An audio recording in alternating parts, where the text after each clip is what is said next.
Welcome to Luca is a Billionaire, where the only thing I invest in is your answers. In this video, I will show you how to make a cupcake stand at home. First, let's gather all the necessary items. You will need sturdy cardboard, a hot glue gun with glue sticks, a ruler, and a pencil. Don't forget your scissors and some decorative paper to make it pretty. Having these ready ensures a smooth crafting process from start to finish. Now, let's cut the circular tiers for your stand. You will need 3 circles of varying sizes.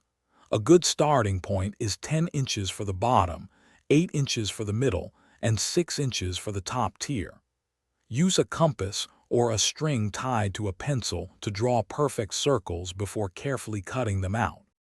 With your tiers cut, it's time to assemble the structure. Cut 2 support pillars from cardboard, each approximately 3 to 4 inches tall. These will connect your tiers. Apply hot glue to the center of the largest tier, attach a pillar, then glue the next tier on top. Repeat for the final tier, ensuring everything is centered and stable.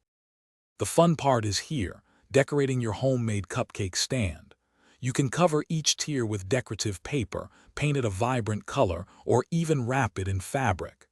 Add ribbons around the edges, sprinkle some glitter, or attach small embellishments. Personalize it to perfectly match your event or home decor. Now, fill it with delicious cupcakes and enjoy. Thanks for watching and please subscribe. It's the best investment you'll ever make.